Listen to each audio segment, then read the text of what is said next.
Sí, ya. ¿Cómo?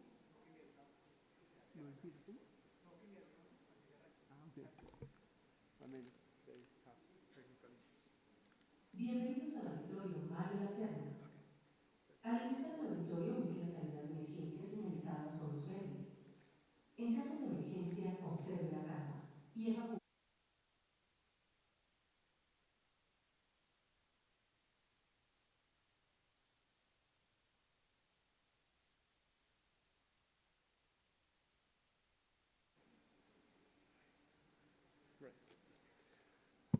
Hi, hello, good morning to everyone. I hope that enjoyed last session from yesterday and today. We have a very, very interesting keynote speaker in charge of Professor David Levinson. His talk is about transport and land use research, retrospects and prospects. So that's it for my side. David, welcome here. Thank you.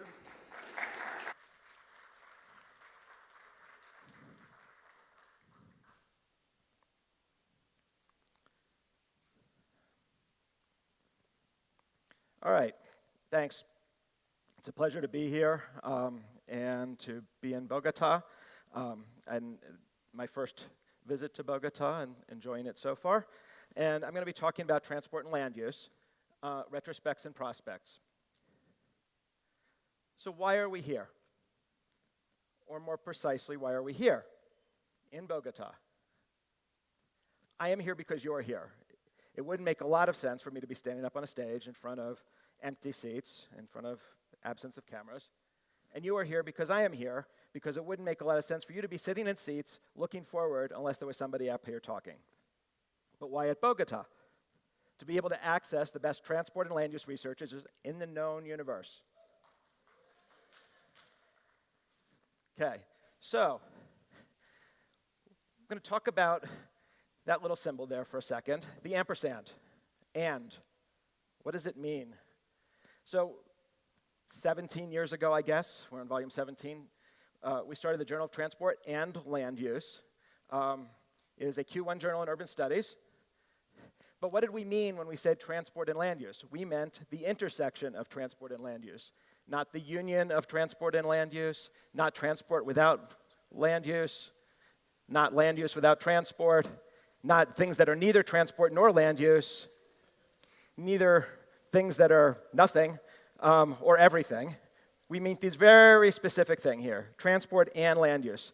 But and's a confusing word, and we get sloppy with it sometimes, and so sometimes people mean union instead of intersection, and there's places where that will show up. The good news is that almost everything is transport and land use at some level. So where does transport and land use studies come from? So this is a Hubble Space Telescope view of the Crab Nebula, and in it you can see a network. Okay, and that network is transport. And what is being transported? Energy and mass is being transported along that network. And the network is created by gravity of other energy and mass that's attracting energy and mass to move along that path. We've had transport and land use since the beginning of the universe. We've had a gravity model. The gravity model has become a popular tool in transport and land use literature. It's been understood at some level really since the 1840s with the first railroad demand models. There were researchers in Belgium who found the relationship between places decreased with the square of the distance between them. And we have cities which have high peaks, and the activity diminishes as we go farther and farther away, as we saw with the von Thunen model and the Alonso model yesterday. So Waldo Tobler, a student of Bill Garrison and one of the first space cadets, one of the first quantitative geographers, said, everything is related to everything else, but near things are more related than distant things.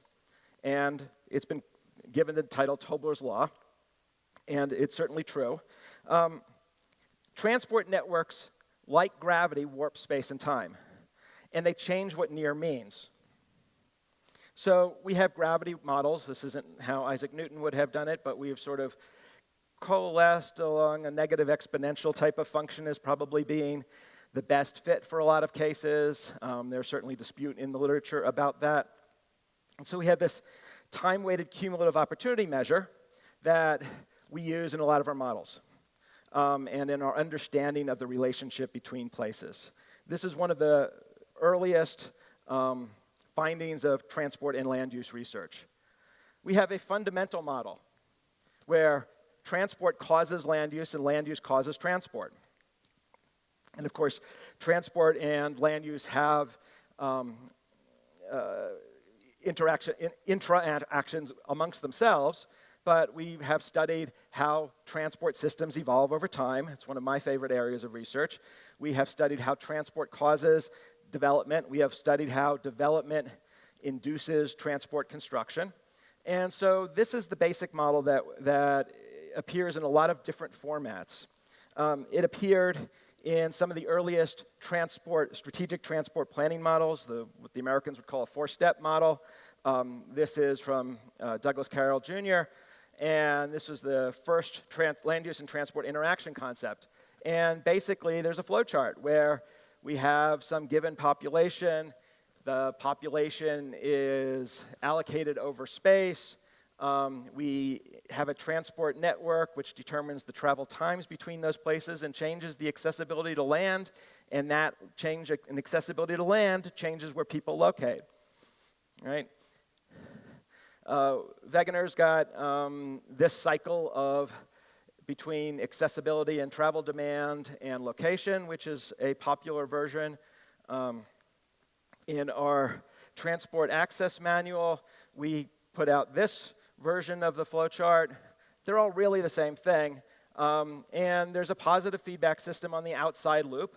Access creates activity. Activity creates wealth and money. Money can be invested in transport networks and improve speed to get between places, and speed increases access.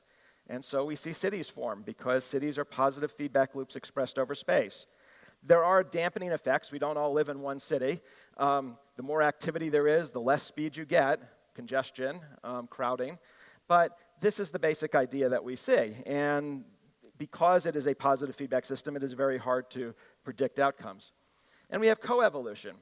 And so with some of my PhD students, we looked at the growth of Sydney. We estimated the population density from historic censuses and disaggregated the historic censuses down to block levels.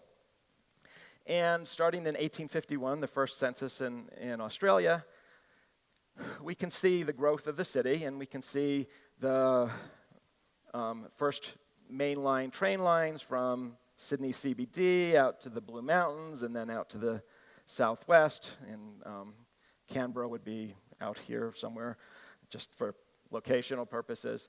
And so in 1861, 1871, 1881, 1891, you can see the city's growing, more rail lines are being built, more development is happening, and they're not independent of each other, of course, right? They're intricately connected to each other. Each causes the other. So 1940s, 50s, 60s, 70s, 80s, 90s, 2001, 2011, and 2016. The 2021 census was problematic for any number of reasons, which you can all imagine. And we can use that information, knowing the distribution of population and the distribution of networks, and coding those networks into a standard format, those of you who are interested in this, GTFS types of files, and we can measure accessibility in the 1850s, the 1870s, the 1900, 1925, 1950, 1975, 2000. And so this is persons reached within 30 minutes using public transport. And this kind of information allows us to understand the growth of cities in a way that we haven't been able to do previously. We can do that if we spend a lot of time, and my students spent a lot of time digitizing historic networks. But it provides evidence that allows us to understand the relationship between transport and land use that we can then use for understanding what will happen with future investments. So we know that transport causes change in travel behavior and land use.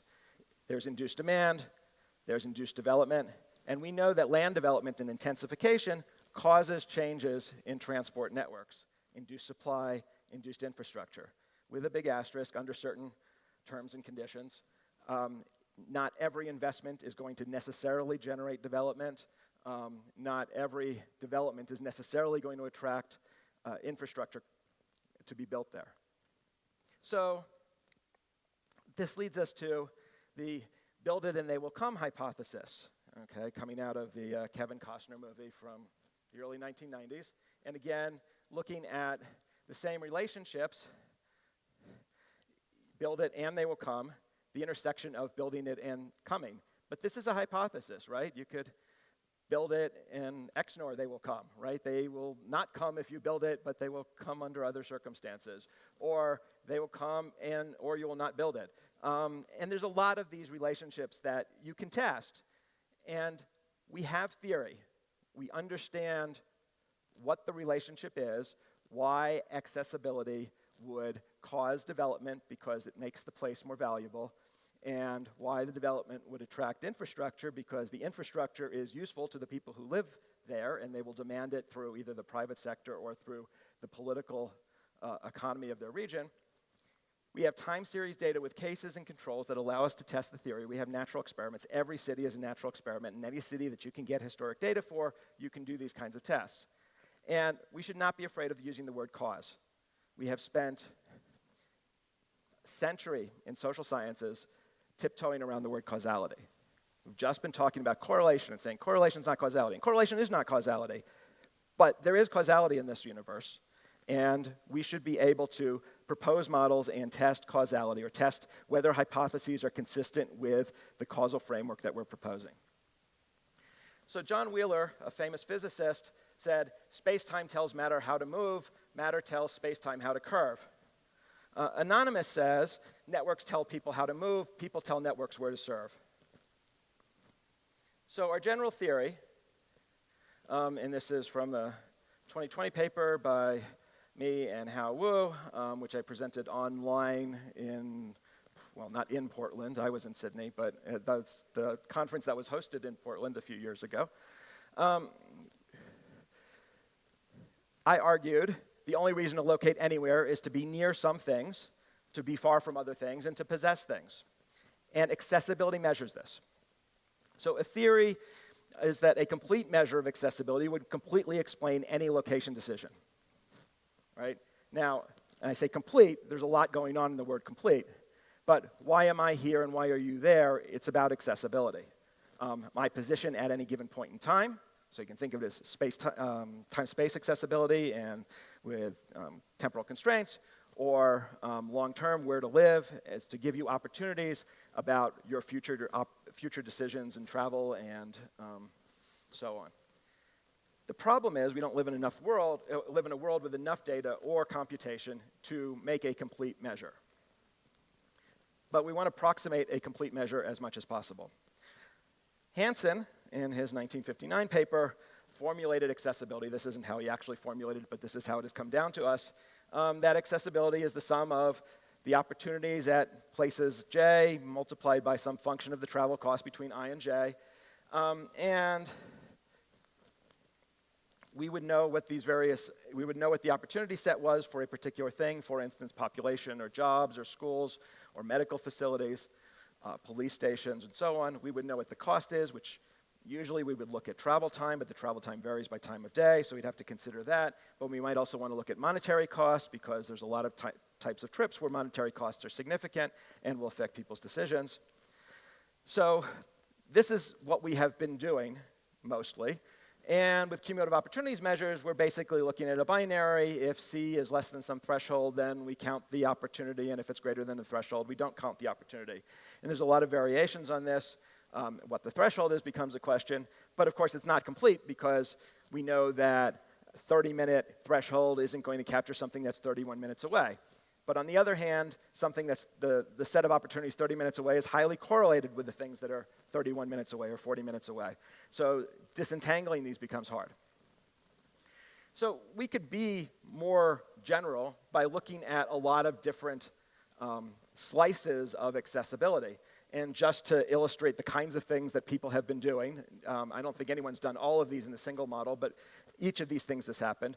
We can look at access at a location I by time of day H, by activity type Z, by mode M, considering cost category C within a time threshold T for persons in subgroup P as a function of the opportunities at J at a time of day by activity purpose, multiplied by some function of the cost from getting from I to J at time H by mode M, considering these cost categories, right? Everything that we have been doing in accessibility is a subset of this. And you might think of some other slices that I haven't thought of here, and that's fine. You can add more subscripts if you'd like.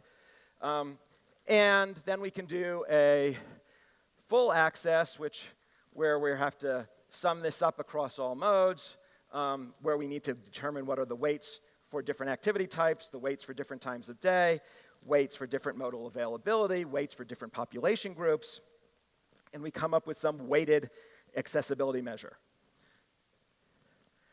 Now that's really clunky, so we'll just put this in bold notation and recognize that this is a matrix, and we'll get back to almost our first equation, but we'll just make sure we're adding a G in front of the O, just as we add an F in front of the C, so that we're looking at a function of the opportunities just like we're looking at a function of the costs.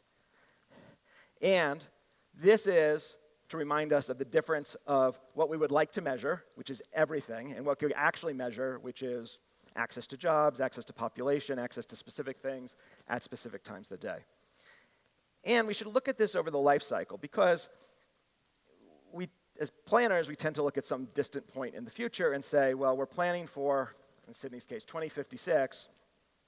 What does the accessibility look like in 2056? Well, the accessibility in 2056 might look the same if all of the infrastructure is built in 2055 or if it's built in 2030. But if it's built in 2030, we have many more years of being able to avail ourselves of that accessibility.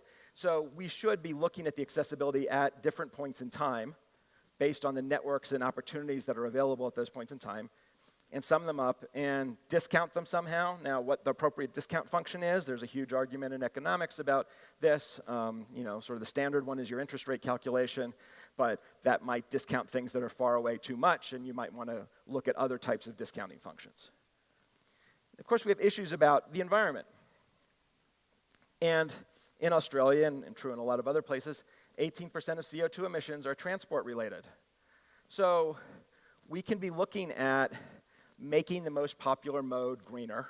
This is the automobile, where we're looking at questions of pollution control devices on cars. And in the US, the catalytic converters have been standard since the early 1970s on new cars. We have been transitioning from internal combustion engine to electric vehicles powered by renewables. Okay? That's progress from the point of view of all else being equal. We would rather they do that than continue to use an internal combustion engine. And of course, using smaller vehicles. But we really ought to be looking at making the greenest modes more popular and improving access for transit, walking, and biking. So part of the problem with the way that we've been looking at accessibility is that we've been looking at accessibility from the point of view of the individual traveler rather than from society. So what are the social costs, what are the personal costs of the individual traveler of making a trip, and that is their accessibility. And that's the accessibility they're making decisions on. Where do I locate is based on the accessibility I perceive. But the decisions that we should be making investments on should be about consider the full costs of accessibility. So not just the travel time and not just the out-of-pocket costs, but the costs of infrastructure, the costs of crashes, the cost of environmental pollution, the cost of noise, all of these other externalities. And if we were to start to do that and look at full cost accessibility, we could be using accessibility as an evaluation tool that would show that investments in public transport add more accessibility than investments in the automobile do, because accessibility by automobile is neglecting, the way we've traditionally measured, neglects many of the categories of cost that actually exist. So many of you will have seen versions of this cartoon where we have reality on the left, where resources are unevenly distributed. Somebody gets very good resources. They're watching a baseball game. and the poor little kid over here can't even see above the fence, and he's actually in a hole. And equality says, okay, we're giving everybody the same set of resources, but that's insufficient, obviously, for the little kid in purple, because the little kid in purple still can't see over the fence. And what's sometimes called equity, and different authors use different terms to mean different things, but we'll just call it equity for here. Everyone gets the support that they need. That's more of a distributional, it's more justice, but it's not, why do we have this fence in the first place? Well, we have this fence in the first place because the owners of the baseball team are capitalists and they don't want people getting to see the game without paying for it. But that doesn't seem really fair. It's just a game. So we could tear down the fence, but now these kids can watch this game, but they don't get to play. And so, well, it would be nice if they got to play. But of course, we don't really want to pay to see children play in the park. So I don't know if this works economically. But we have a lot of different ideas about equity that we should be thinking about. But one of the most important gets back to the idea of the life cycle, is that access delayed is access denied. If you promise something to somebody that we'll build you something in 10 years, they don't have the ability to use that thing for 10 years, assuming you keep your promise. And so how we weight efficiency and equity is a political question. And we should be thinking about how to bring the value of reducing social exclusion into the accessibility framework. So unifying efficiency and the broad area of equity. Now we have uncertainty. So I wasn't sure what to put there when we're talking about uncertainty. But one of the things that we need to be thinking about is we're not measuring the world properly, right? So we measure things. We have correctly measured travel where travel occurs and we observers, us and analysts, researchers, know that this occurs. That's good, and that's what we've building all of our models on. But there's travel that occurs but which we don't observe, we don't know about. It wasn't filled out in a household travel survey. It's not being tracked by a cell phone. We have travel that the observers thinks occurs because somebody put their cell phone into a car but they weren't actually there, or they filled out a form in a travel survey but didn't actually make the trip. This is false positives. I like to call it ghost travel. And we have travel that observers correctly didn't assess that didn't occur. Okay, so we have this idea of dark travel. We don't know, and we really can't know, the size of these things, because if we knew the size of these things, it wouldn't be unknown anymore. But I suspect it's larger than we think it is. We also have dark access. Now, part of the problem with access is we measure it, but trying to get people to understand exactly how much accessibility that they have is, I think, swimming upstream. People have an intuition for relative access between places, but they couldn't tell you how many jobs they could reach in 30 minutes by bicycle. Okay. We've done some surveys on this, and people's estimates are pretty bad. They're better with the mode that they use than with the other modes, but they don't know, they know travel times to places, okay, but they don't know how many people are at these various places, how many jobs are at various places. So we have correctly perceived access, what we observe and what people have. There's access people don't know that they have, dark access. There's access people think they have but don't, so we have this set of false positives, ghost access. They think they can get somewhere conveniently and they really can't. And then access people correctly assess that they don't have, so the lack of access that people know that they don't have. So we should be thinking about those when we're trying to build our measurements of accessibility, because people have an intuition about this, and if that intuition is used in their decisions about travel behavior and home location and all of the other locational decisions that they make. You should also be looking at resilience. And so in the resilience literature, there's this idea of the resilience triangle. So we start off with some level of average some performance level, and then something happens to the system.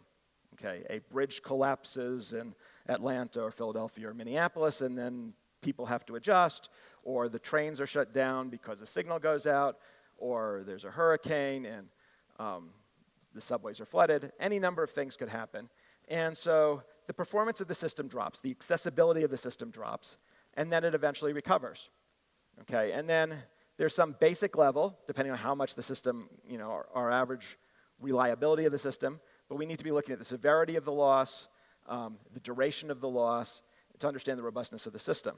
And contrariwise, there are occasionally things that are surprise positives, or at least for some people, where you have a adaptability triangle where you get some short-term benefit that you didn't think that you were going to get for some reason. And I mean, it's not that a bridge miraculously uncollapses, but if a bridge collapses and people who previously were using that bridge now go some other way, other people's routes might be faster than they were before because they weren't using the bridge, and now they don't have to compete with as many other people using the bridge. So we should be thinking about resilience in our analyses.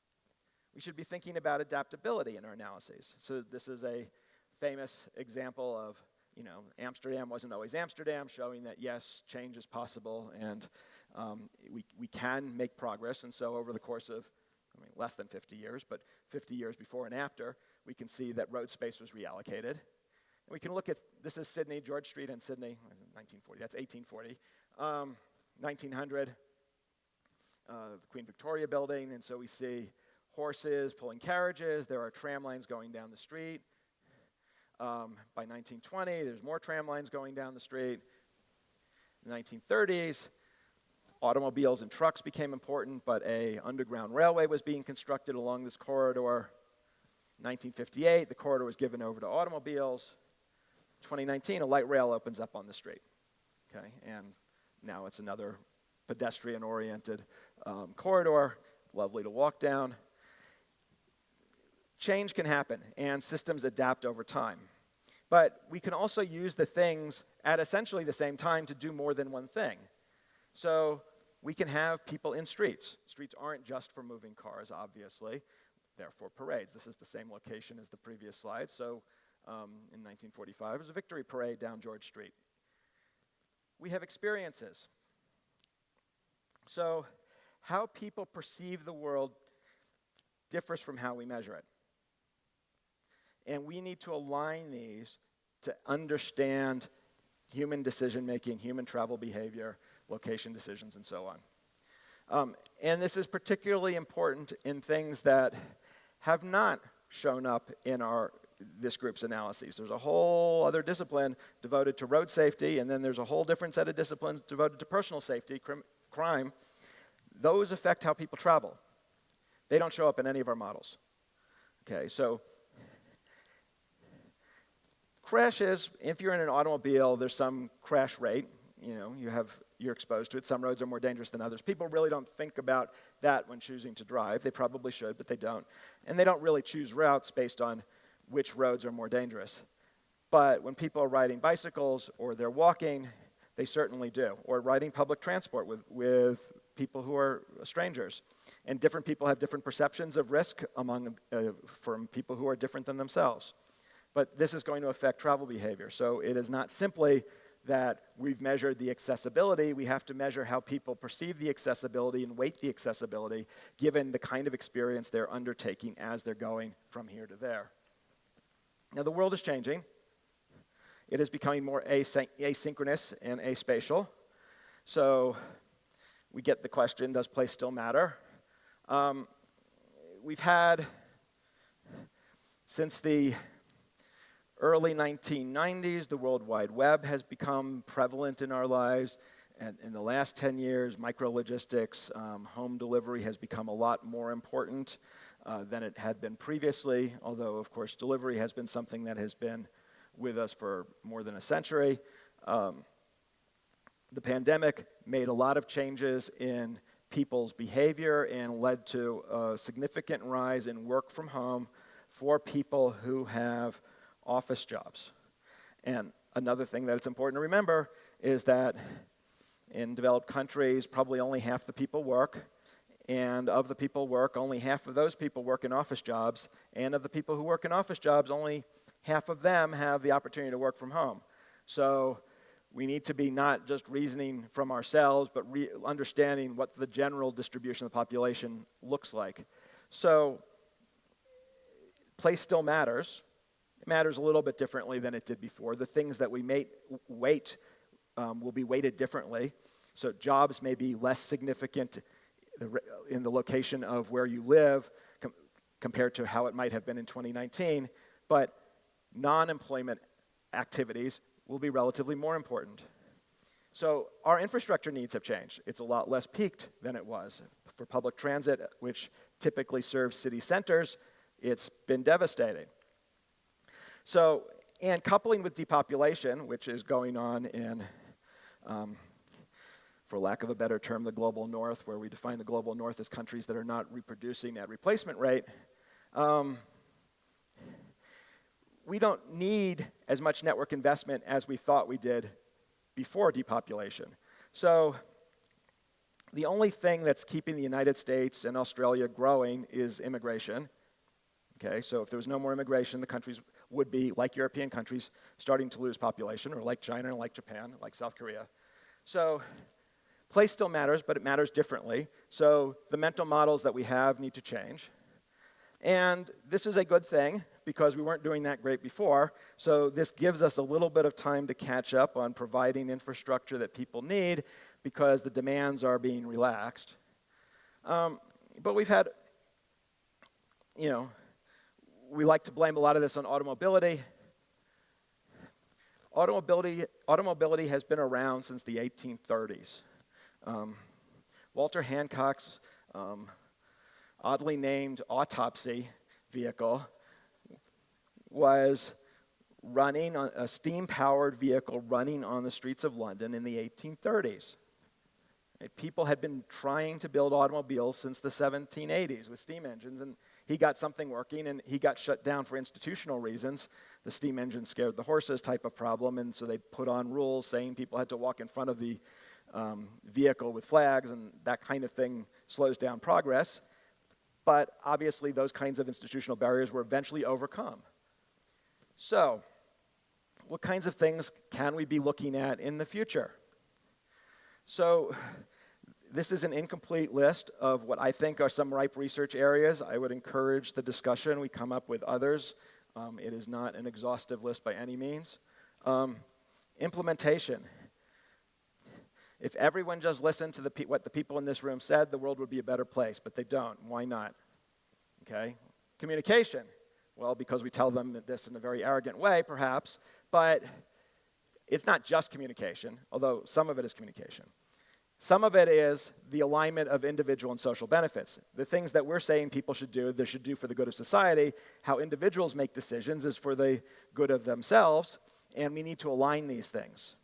So, in road pricing, we talk about marginal cost pricing, where we put tolls on roads so that the user equilibrium solution is the same as the system optimal solution. Now, we have a set of tools, persuasion tools, encouraging people to do things. They're typically pretty weak. We have police powers, regulatory powers, where we tell them they have to do something. And if you put in enforcement, you can get that done, but may be politically unpopular. You can use purse powers. We can subsidize things or tax things. And ultimately, when you tax things, you're resorting to police powers. And we have platforms, standards about things that can organize new markets, so that instead of having to reinvent the wheel, so to speak, every single time that we want to put out some new technology, we've all agreed on how this technology should work. An example would be electric vehicle charging. We want more electric vehicles out there rather than internal combustion engine vehicles. In order for that to happen, people need to have a place to charge them. We don't want there to be many different standards for how they charge. It would be better if everyone agreed on a single standard so that everyone could take advantage of the network. We're converging on one now, but that's an example of platform powers. We have the issues of perception versus reality. How people perceive the world and how we measure the world are different things. We have the issues of integrating safety into access. So particularly for the active transport modes and public transport, people's discount some of the access that is available to them because they do not feel safe. Time seems to take longer when you feel unsafe.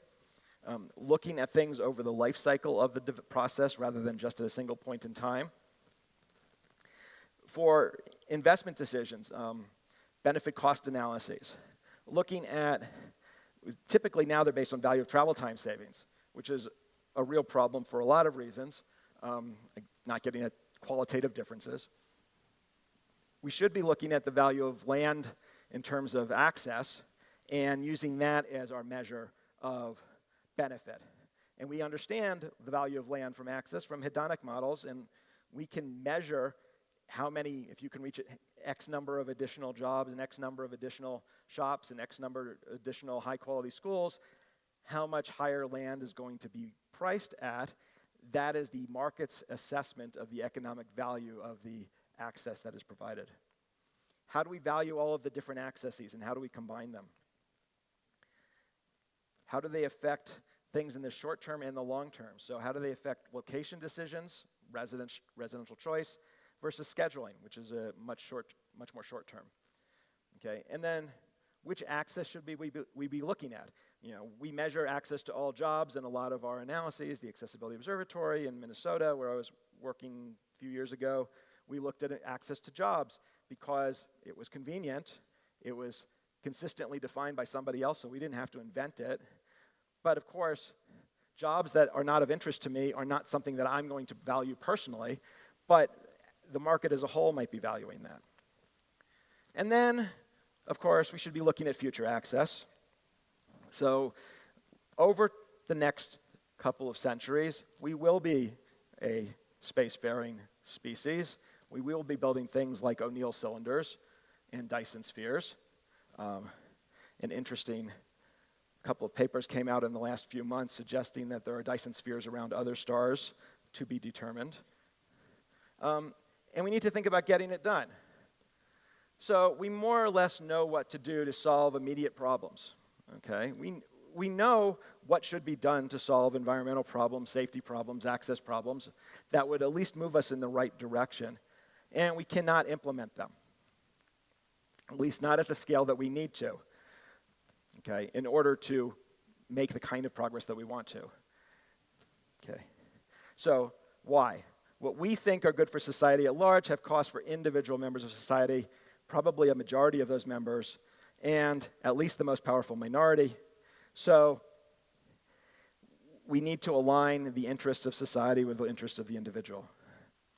Now, I'm going to say, okay, how do we get to this problem? How do we resolve this problem?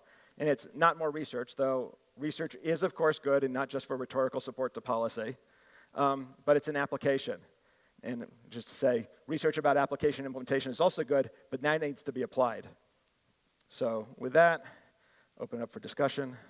Thank you.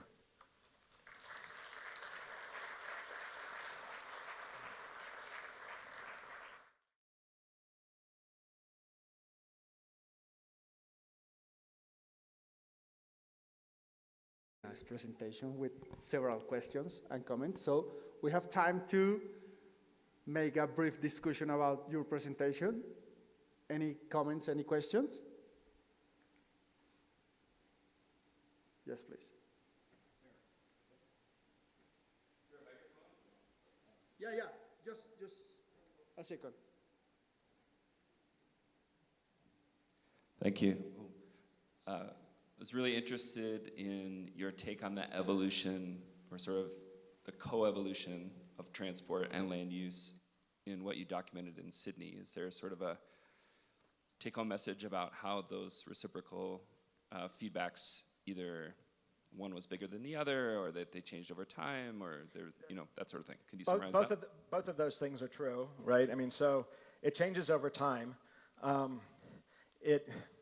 Like many things, there's probably diminishing returns over time to these kinds of feedbacks. Sydney has had a growth in accessibility, but we have not built a single city planet like in Star Wars and Coruscant. We have different cities, so there's not a positive feedback loop that dominates all of the other ones, which, if that's the only thing that was going on, you would expect. And part of it is, you think about it in the order of investments. The first thing that you do, you invest in the thing with the highest benefit cost ratio. And then the next thing you do has the second highest benefit cost ratio, and so on. And eventually the benefit cost ratio goes below 1, and from economic terms, you're supposed to stop investing. That doesn't really actually happen, but it doesn't. we keep investing a little bit after that. But we have this kind of diminishing returns in new rail lines, so we don't build as many new rail lines as we did. And we also have other modes that have emerged over this time. So you have, within a technological system, the land use railway network system of Sydney, of the 1800s, trams. That was going well, and then 1920s, automobile starts to become popular, buses start to become popular, and that takes it on a new trajectory, and it breaks a lot of the transport land use linkage, because with cars you can go point to point, and so there's less need to be located at a train station. So there's a breaking of that. But we're still building metro lines in Sydney now. I mean, there's one that'll open up next month, I think.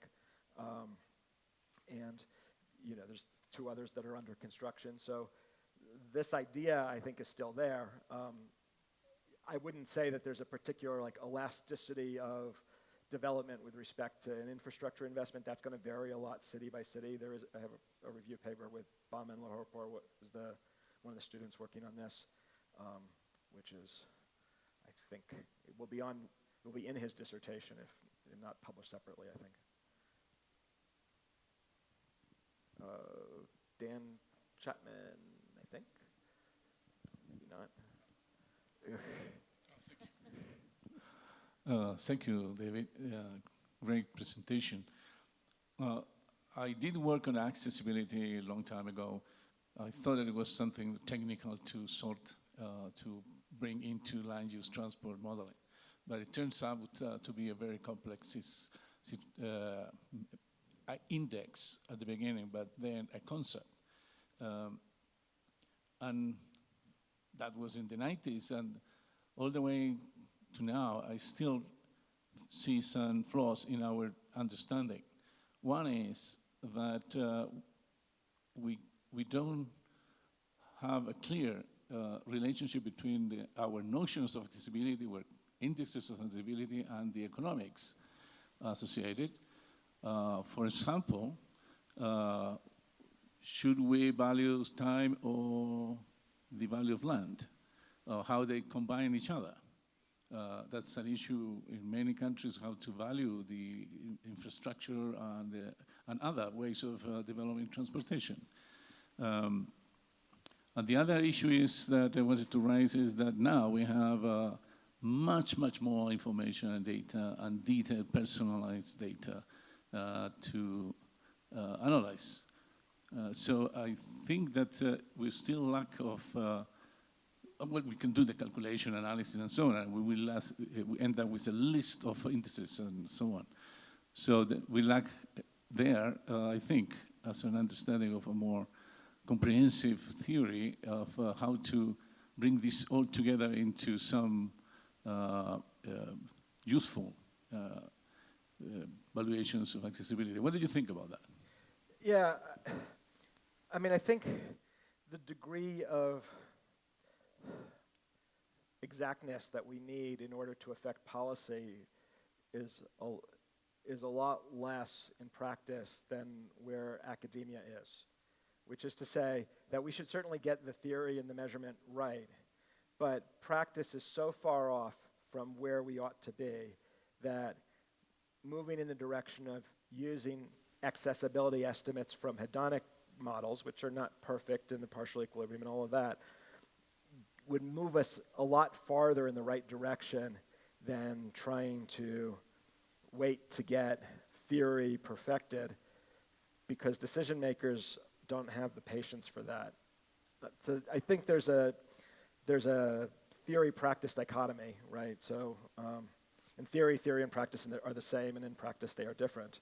So I think that's part of where we are. You know, it's like you look at the global financial crisis, and there's a lot of things that economists were saying in 2008, 2009, but what the governments could actually do were very coarse policies. And I think that's where we are with investment decisions and planning decisions, or whether to allow new development in a particular area. I think we need to ground it better than it is grounded now, and then over time continue to perfect that rather than worrying about getting the perfect answer first. That's, I think, my take. Dan Chapman in the back.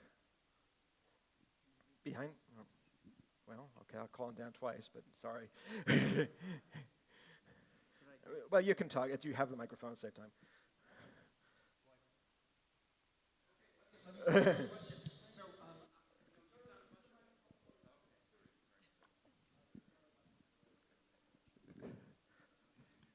Thanks, David. I just wanted to say, you've done a lot of work on accessibility and access measures over the years, and you seem to believe that accessibility is the sort of thing that one should think about maximizing or use as a measure of decisions about investments, to use as a measure potentially of equity among different groups. And it seems like, this is an improvement.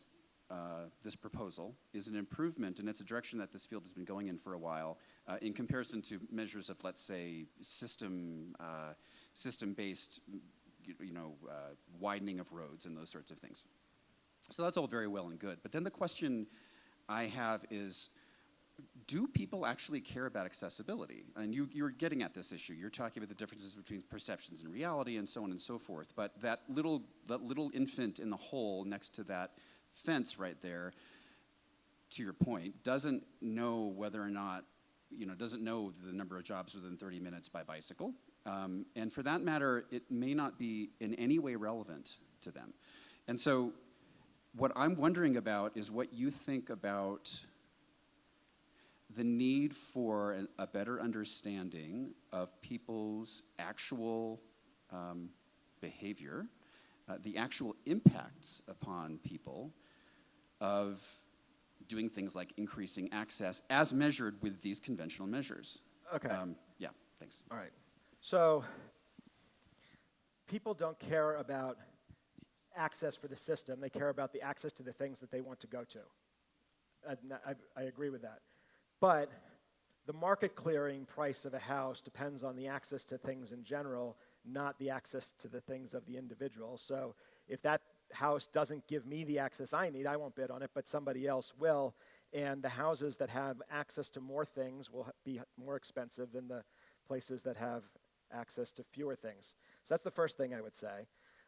So if you're trying to predict an individual's behavior, it's probably not great. But if you're trying to predict behavior more generally, it will do well at predicting the overall trends in housing prices or mode shares or trip distributions, or how many people are making trips that are 5 minutes or 10 minutes.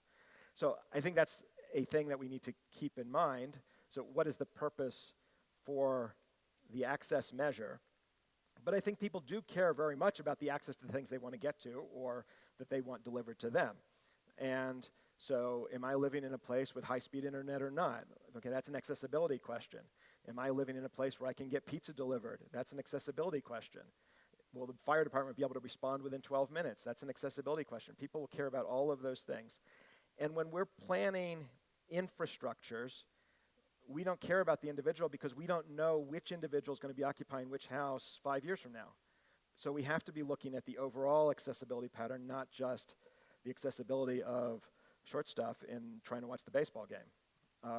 We're looking at the accessibility for the population as a whole, and how is it improving it, and what is the distribution of that access? And it might improve it for the majority of people, but somebody is really worse off, and that would be an Ursula Le Guin story or something. But we want to have some way of combining the distribution of the access with the overall access when we're prioritizing investing in this facility versus that facility, or permitting zoning here versus there.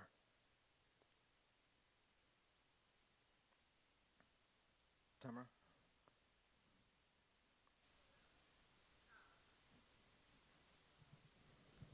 I just wanted to ask about the causality issue. Do you think that would be a stronger policy lever compared to sort of the refinement of the descriptive, as you were saying in the previous question?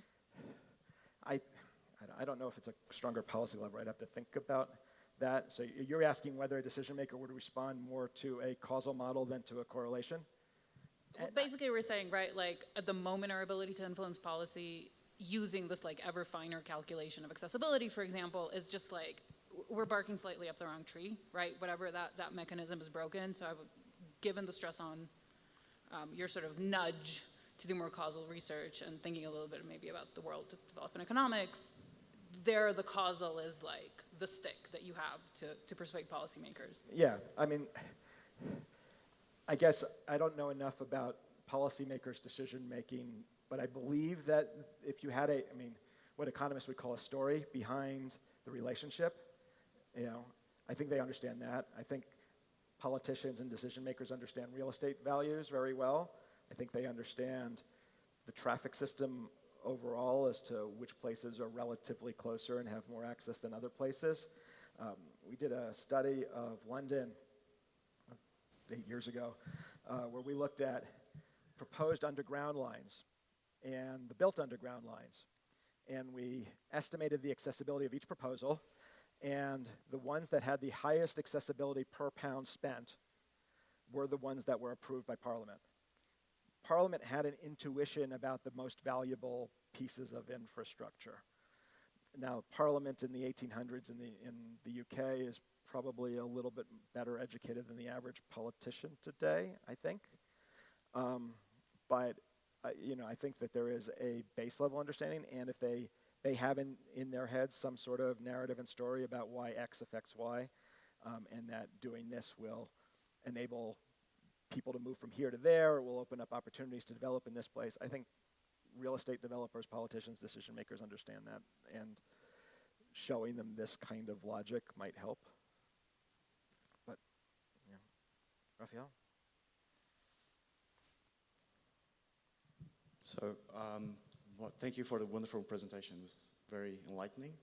And I wanted to take pictures of all the slides, so if you could share the slides on your website later, it would be wonderful. Okay. But my question is, there is always this discussion, this distinction between the good city and the just city. The good city is where I can have access to the things that I value. So the good city for me could be different for the good city for you, and tomorrow and so on. The just city, however, is not the city that is good for any particular person. It's the city where everyone has more access. In particular, when we do land use and transport interventions that lift the access of those disadvantaged communities, and no one is under an accessibility poverty line. But the underlying assumption of all of this is that the more access, the better, always. And there are decreasing returns of, but my question is there any circumstance where more accessibility would be bad? You have to define which accessibility. So could more access to jobs be negative? Sure, if employment has a lot of negative externalities around it, then there is a negative aspect to having a higher accessibility to jobs at some level. And we see this, we have this positive feedback system, economies of agglomeration that drive the growth of cities, but there are these negative externalities that dampen the growth of cities. It's not an exponential curve out forever. It's a logistic curve because there are these other or it's two curves. It's a log curve and an exponential curve combined. That we have this trade-off with, well, the more people there are, the more other problems that you have. Spread of, like back in the early 1900s, crowding was, blamed for the spread of disease in cities, and so you wanted to have people spread out. So it's not just access to jobs that people want. People want access to land and access to clean air and access to other people at some level, but really they want to be farther from their neighbors because that implies they have more land to themselves. So I wouldn't say that, maybe all other things being equal, more access is better than less access, but all things are not always equal, and the more access comes with other costs associated with it. And we usually don't pay attention to those combined with accessibility, right? Well, we usually don't, but we should, right? So we should be looking at sort of the full cost accessibility where we consider the social costs of this new infrastructure as well as the private benefits from it. I think I saw Ching Shen's first. Microphone. Yeah. Well, I have the mic, so I'll go first.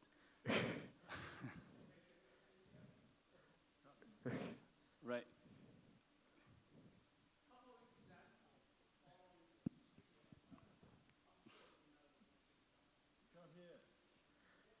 The mic is.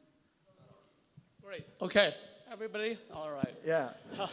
There are a couple of examples I'm sure you are familiar with and are related to the previous question.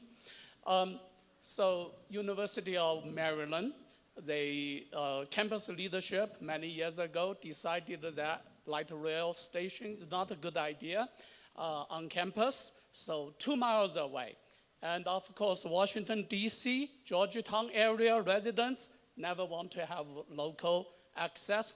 So in this kind of situations, how would you propose researchers in this room organize the question and present the result and facilitate decision making?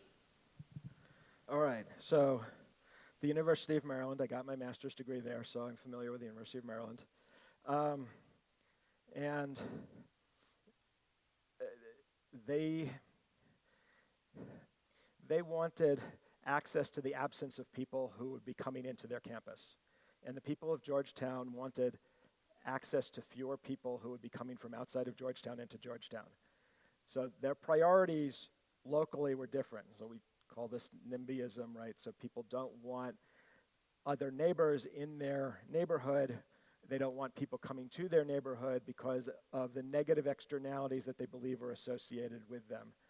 And you can't say that they're necessarily wrong, but this is the internal logic of it, is they believe there are costs that they're going to be associated with it that are not going to be compensated, so that they believe that they will be worse off if a station opened in the middle of the University of Maryland campus. Now, the University of Maryland is rectifying this partially by a new light rail line going through, which they started planning in the 1980s. I was at Maryland National Capital Park and Planning Commission in the early 1990s when we were planning this, and it's under construction now in the 2020s and the 2010s. And it's amazing how long infrastructure takes in Maryland and some other US places. They changed their mind, right? Eventually the University of Maryland saw the value of allowing people to come to campus by means other than an automobile. Georgetown may change their mind over time, and they might eventually get a metro station. But I think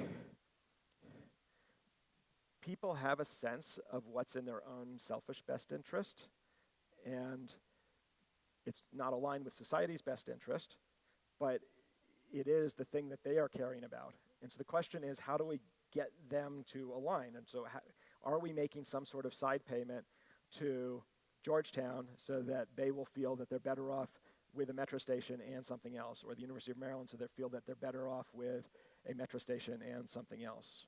But how do you do that? And what does that side payment look like? And if the side payment is operations related, that it's more policing or something like that, well, that can get pulled away when the budgets get cut, whereas the station is more or less permanent. And so people are skeptical of the side payments that you offer them. So I think if it were an easy problem, it would have been solved. But I think that this is we need to recognize the perspective that every person is coming to this with is selfish. It's not. That's how humans and any animal survives, is behaving in their own interest. You're not sacrificing yourself altruistically generally. So there's reasons for that, but it's hard.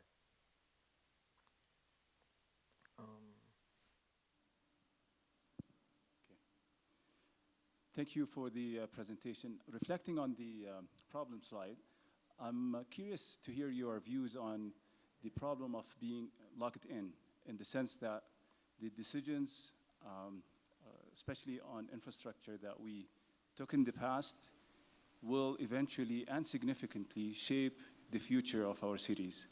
Is this a problem? Do you look at this as a sunk cost and you start something fresh? What are your views on that? Thank you. Yes, cities are locked in very strong ways. And infrastructure, you build a bridge, the bridge has a lifespan of 50 years, a whole community grows up around the two shores at which the bridge lands, because it's creating access points there that are very heavy, and you need to replace the bridge. You're going to replace the bridge in exactly the same place that you put it because the world changed around the infrastructure that you put. You've created this locked-in spatial pattern. which is very hard to change. You can change it more easily in a non-democratic country than in a democratic country, probably. But you can change it a little bit after war. But I mean, the classic example of after the London Fire of 1666, and Christopher Wren drew this new plan of the City of London. And before they could start implementing it and widening the streets, everybody who was already locked into the existing legal structures of their property lines built back their houses. So the city was built back in place. I mean, it was built back in brick instead of wood, but it was built back in exactly the same place that it had been previously, because the lock-in is not just the physical infrastructure, it's the whole legal infrastructure around it. That makes change hard, right? So the thing that is most unchangeable is the location of the right-of-way. But as I showed with Amsterdam and Sydney, that what that right-of-way is used for changes, right? So it was once used for pedestrians and horse and carriage, and then trams, and then automobiles and buses and trucks, and then light rail and pedestrians again. We can reallocate the space that we have in cities. You could try to build new cities, but city formation is very slow. There's only a few new cities of any size that have been built in the last century. Most of them, it's Shenzhen or something. Phoenix was very small 100 years ago. Las Vegas was very small 100 years ago. So I think that's something that we need to be cognizant of, and there's not an easy way around that either, right? Again, if there was an easy way around that, we would have been able to solve our problems sooner.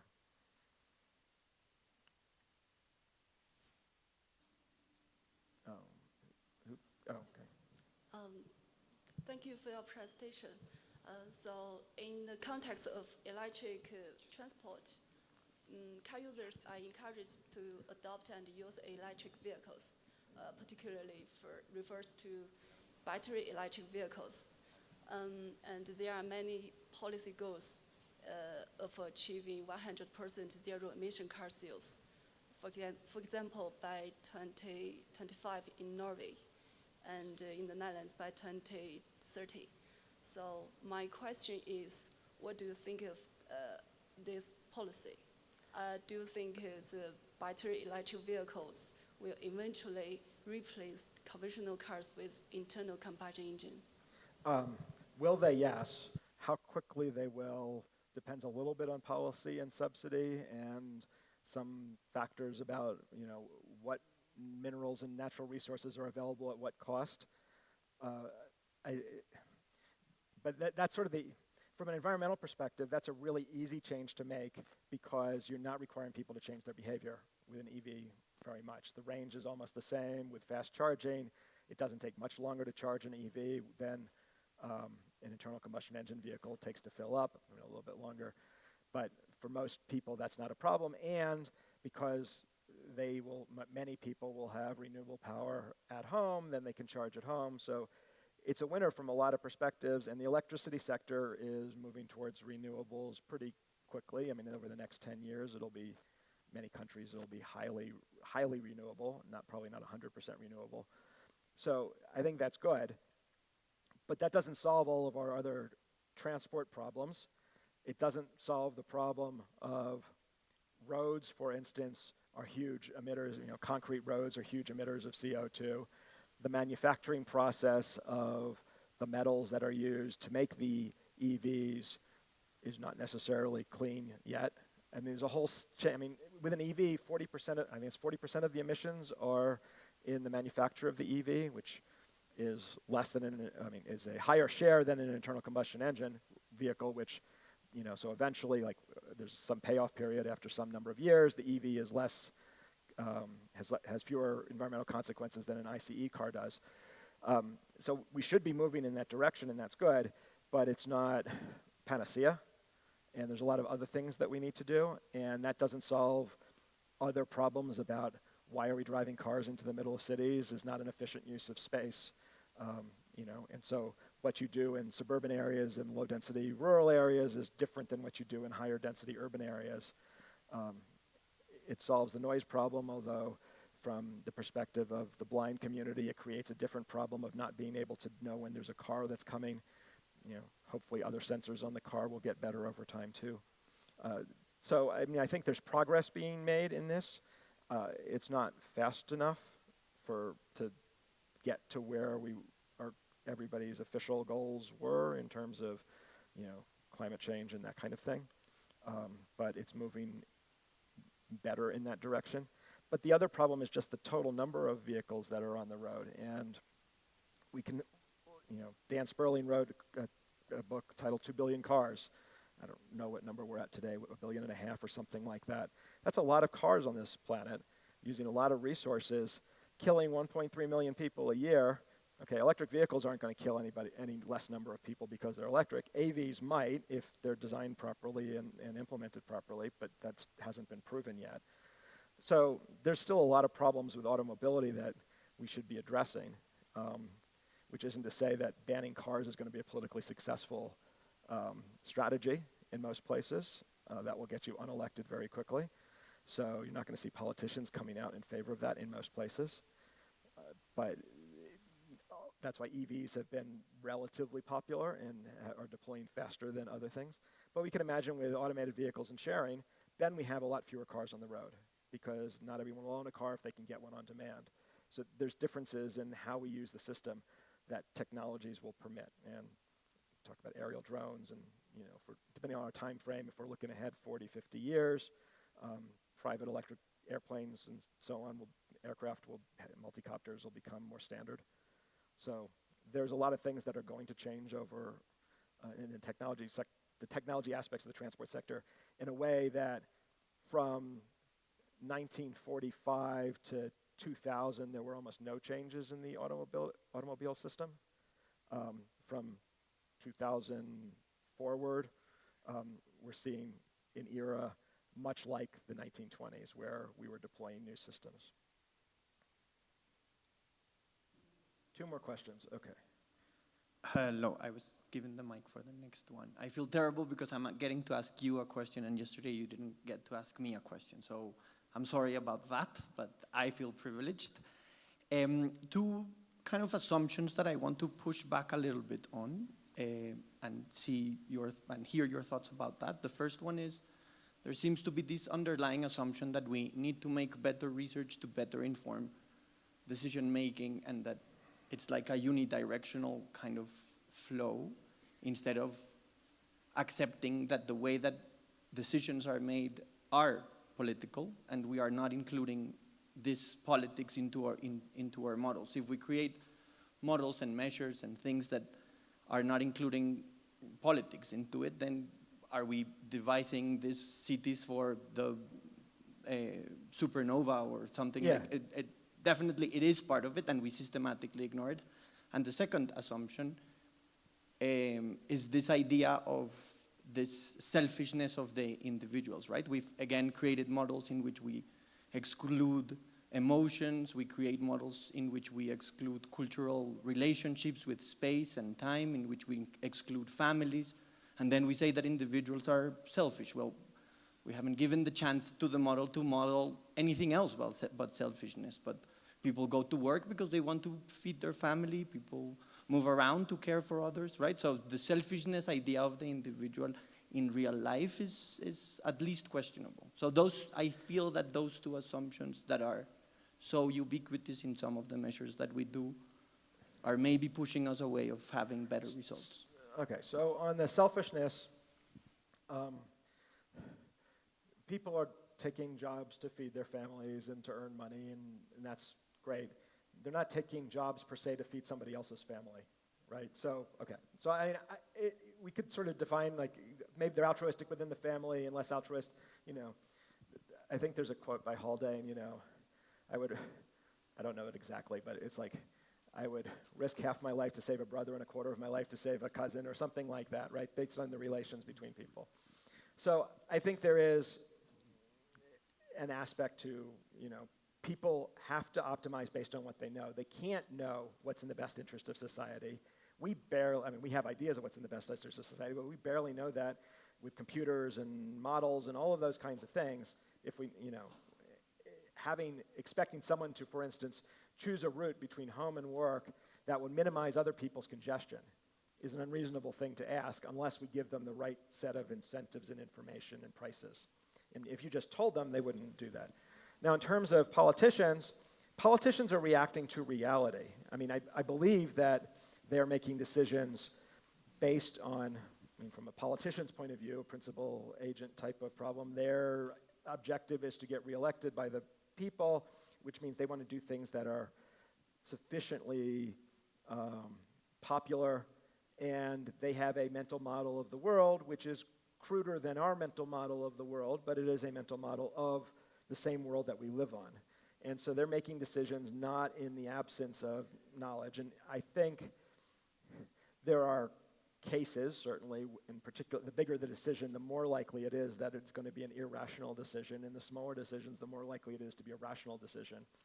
But I think they are looking at, generally, at things that they believe will help some constituency. Now, whether that is better for society as a whole as opposed to better for their constituency, I think is another kind of question that we should be looking at.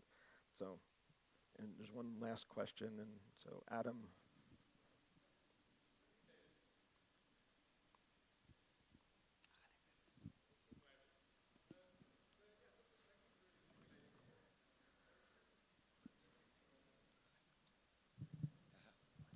Yeah, I was hoping you could expand on your point about research, and particularly research about implementation. And I think previously you've written about how there's kind of diminishing returns to like getting the second decimal point of the coefficient right and so on. And it also strikes me that this kind of field of like how decisions get made, or the political economy more broadly, is really fertile. So first of all, can you expand on like what types of studies there would be revealing? And then secondly, what will it take to kind of move transport and land use research in that direction, especially since much of our funding comes from public agencies who aren't really interested in being introspective in that way and studying how they make their own decisions? Yeah, so I did a study in the Twin Cities with Nora Montes de Oca and Feng Shi, and we were looking at, in each of the counties in the Twin City metropolitan area, which roads got built. And what we tried to do was identify the rules that were implicitly being used that would successfully predict which things got built and which things didn't get built. So you can look at the outcomes from the choices and see what happened. And it's not simply, there's a bunch of projects that goes into a smoke-filled room and out comes a decision.